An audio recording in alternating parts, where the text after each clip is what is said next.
Hi everyone! Today I want to share with you a few tips and tricks considering the Beastmaster Hunter. The more experienced players of this class probably know about it already, but if you are new to hunters or if you just have a hunter alt and you didn't dig deep enough in its abilities, stay tuned and keep on watching. The first cool ability I will address is Disengage. Ever wish that you could just jump down like the demon hunter or levitate like mages or priests so that you land safely from a high surface? Don't fret, here is the solution. Jump from any place you want to and then mid-fall or closer to the ground, turn around in your desired direction and press Disengage.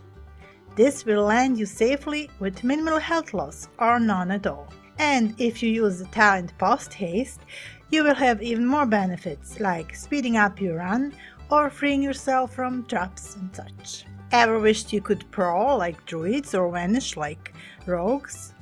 Well, you can.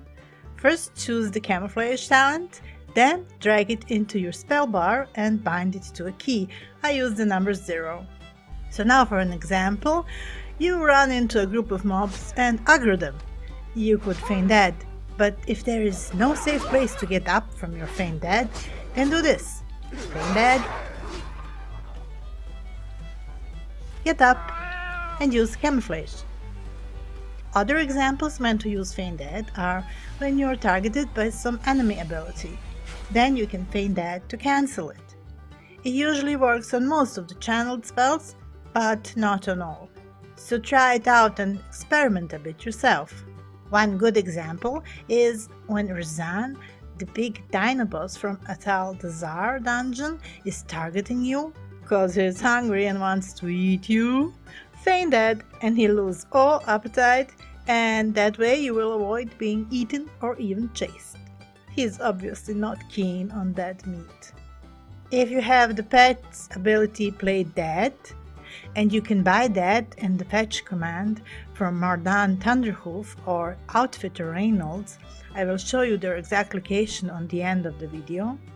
You can use this macro so you can make your pet follow your lead and lose aggro as well by playing dead. It's all on one button. I choose the keybind F for it, so when I press it the first time I will feign dead. The second time my pet will play dead, and the third time it will wake up again. This is how the macro looks like. Now let's talk about the stuns, the interrupts and the snares. There was once a time we hunters had a really nice stun, the binding shot, but they took that away from us, same as they took away the battle res. Blizzard, I will never forgive you for this. But there are other things that we can use instead of it. Binding shot is now only a talent and a root, which means using it will fire a magical projectile, tethering the enemies within 5 yards for 10 seconds, rooting them in place if they move more than 5 yards away from the arrow. You do have to remember to enable it in your talents, but it can still help nicely to slow down a pack of mobs. And let me mention a nice weak aura that prints an alert in your chat message when you use the binding shot. It's an easy way to let your tank know that he should run now. The link will be in the chat. Beside that, we have the interrupt spell. Now that's an awesome spell, and many times you will be chosen to join a dungeon exactly because of your ability to do interrupts. I have a good tip if you find yourself not fast enough to notice interruptible spells. There's an add-on called Focus Interrupt Sound. It makes a sound when your targeted enemy casts something that is interruptible by you. And then it makes another sound for you to know that you interrupted it successfully. Or it just stays silent if you missed the interrupt because someone else was faster than you, or you was too slow and the cast went through. On the plus side, the add-on will print a message into the chat so the others in your party or raid will know that you did a successful interrupt. That's for all those blamers who like to point at others for not doing interrupts. You will have your proof that you did. Then there is a weak aura that can help you with interrupt rotations, because sometimes it's not just about interrupting, it is the when as well. This week aura will show you your party members' interrupts and when they are on cooldown. The name of the aura is Mythic Plus Interrupt Tracker, and you can see in this footage how it looks like, and the link to the aura will be below the video or in the chat.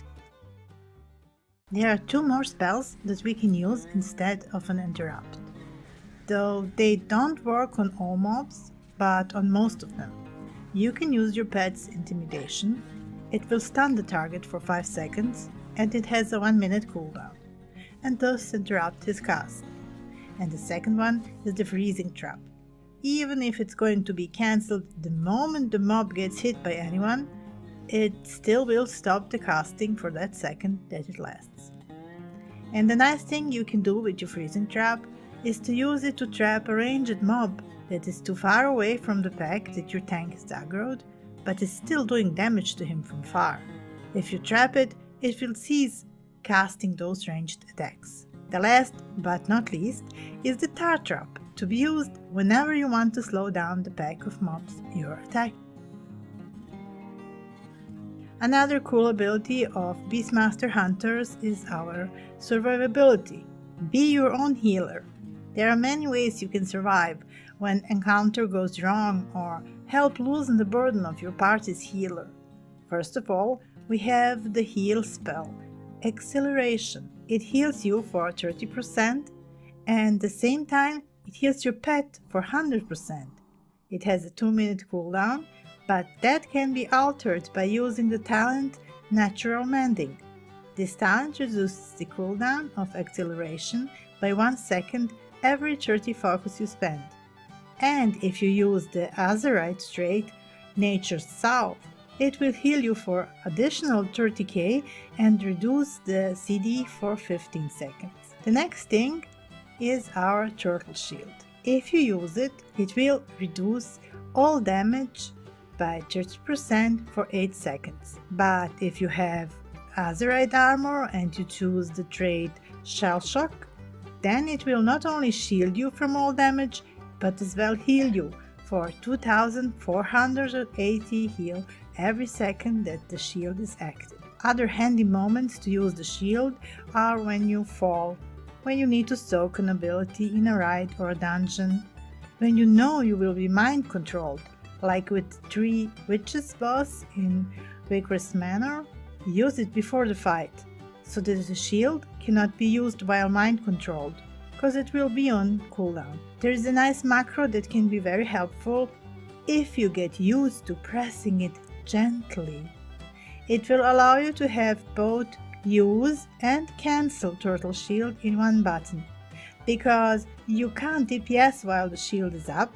Sometimes you want to cancel it as soon as the danger is over. First button press uses the shield, the second press cancels it. So that's why I said you need to be gentle using it, because if you're hitting the button too fast, you will maybe cancel it too soon. This macro will be in the comments below as well, so you can copy it from there. The other heals we have at our disposals are coming from our pets. The Spirit Beast pet can heal you with Spirit Heal. You can use the macro for self-healing like this. Just pay attention to 2 things. 1. You need to turn off the autocast in your pet's spellbook so that the heal is available when you want it. And second, you need to have your pet not further away than 25 yards from you. You can see in this footage how much is 25 yards. If you are positioned too far away, you can first call your pet to yourself by making it passive and then use the heal on yourself. And again, a macro for this will look like this, and it will be below the video. Another often forgotten ability that helps us survive, but still very good when it can be the thing that can keep you a bit longer alive, is the pet ability called Survival of the Fittest. Only tenacity pets have it though, and what it does is it reduces all damage you and your pet take by 20% for 6 seconds. You should drag it to your spell bar and keybind it, so you use it faster and more efficiently. Besides all these nifty little heals and damage reductions that we have at our disposal, there are a few Azerite traits that work nicely for our survivability as well. These are the ones that I have at the moment. Vampiric Speed heals you when an enemy dies. Gem Height, gain avoidance and armor. Nature's Self, resounding protection, and there are some more. And the last two hunter abilities I will talk to you about are the Purge and Bloodlust. To make yourself more aware of what and when to purge, I highly suggest using this week aura. It's called Hunter Purge Alerts. It will pop an icon on your screen if your target can be purged. Another week aura called Mythic Plus Purgeable Buffs will apply a mark on every mob that has something that can be purged. Drag the Purge spell from your pet spellbook to your action bar and bind it to a key. This will make your reactions much faster. I'm using LVUE interface, so I have this super easy way of binding keys. But if you do it with the standard Blizzard interface, then you have to go here and select the bar and the key in this way.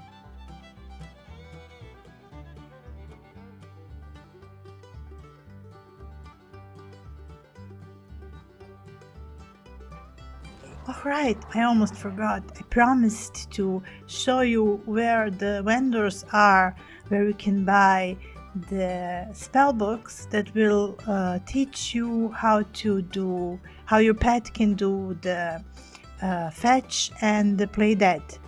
So they are exactly here. You can find Mardan Thunderhoof in Scholazar Basin. The chords are 27.2, 59.6. He can be found in the Nestingbury base camp. You can see it here on the map. And if you have the True Short Lodge, then you can find the merchant right there. You can see it on the map, and his name is Outfitter Reynolds. And that's all. Go teach your pet some fetching and some playing dead. Bye again.